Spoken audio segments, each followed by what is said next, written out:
5 seconds to go.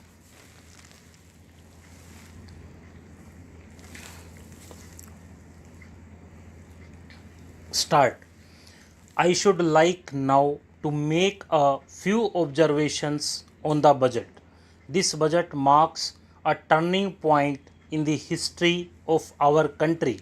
It is no use attempting, as some of my friends have done, either to deprecate the budget very strongly or to suggest that we are not witnessing a new revolution in our methods of fiscal training and technique.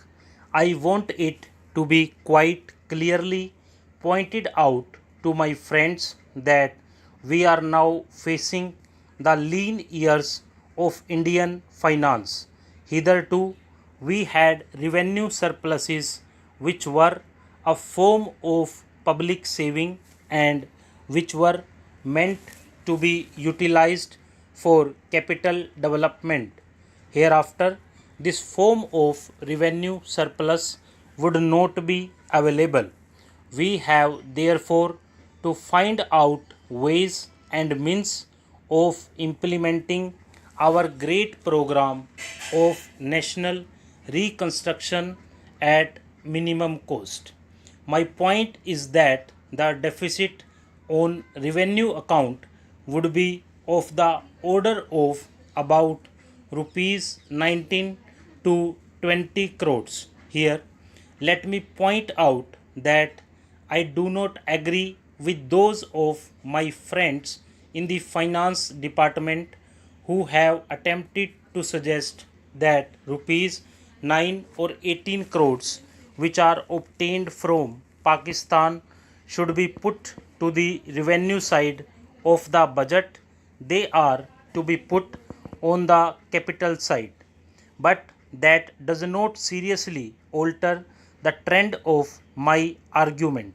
What I am suggesting is that we would have to be prepared for a deficit of a much higher order even on the revenue side. That itself should make us realize that there are very many problems which we have to face and that we have to undertake ways and means of increasing the resources of our country so that it might be possible for us to have a greater amount of surplus or a greater amount of public saving for the purpose of financing capital development. The finance minister, in the course of his speech, Mr. Deputy Minister, pointed out that the deficits during the past 2 years were of the order of rupees 83 crores. I venture humbly to disagree with him because I feel that when we are talking of deficits, we must take into account the overall deficit incurred by the central government, and that would be of the order of rupees 200 crores. During the years of relatively light expenditure, we had a shortfall of about rupees 200 crores. Undoubtedly, now when we are going to have a very great amount of expenditure, we might have a greater amount of deficit, and we would have to find out ways and means of trying to meet our capital expenditure. Some members have pointed out that deficit financing is good, others have pointed out that it is poison. One honorable member who preceded me pointed out that it could be taken like a tonic. Now, I am not willing to enter into the merits of deficit financing or demerits of deficit financing in an academic spirit. The time has now come when we should face realities. I do suggest that we have to indulge in deficit financing because without indulging in deficit financing, it would not be possible for us to indulge in central expenditure on such a large scale. But when we are talking of the scope of deficit financing, I would like to place before the House and the Finance Minister the two great limitations which face us.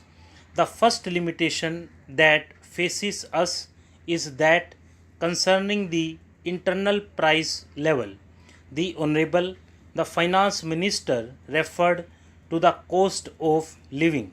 He said that he was going to keep a watch over the cost of living so that it may not shoot up within a short period and make a mess of the plans of capital development. But there is another limitation which has also to be borne in mind, a limitation which has not received as much notice as it should have done in all the discussions that have taken place on deficit financing. That limitation is the external limitation or the limitation which arises on account of our balance of payments position. I think this is as important, Mr. Deputy Speaker, as the internal price level, and I should like to elaborate that particular point a bit more because I feel that a time will shortly arrive when we might have either to reconsider our policy or might even have to leave the Sterling Club of which we are a member. The second serious limitation is as serious as the first.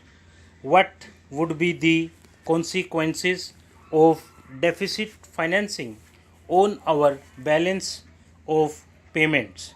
The finance minister, in his budget speech, points out that so far as the balance of payments position is concerned, they have now, whether it is by accident or design, a favorable balance, and they have contributed about rupees 63 crores to the dollar pool during the past 6 months. But the moment we indulge in deficit financing, we have to be prepared for worsening of our balance of payments. So,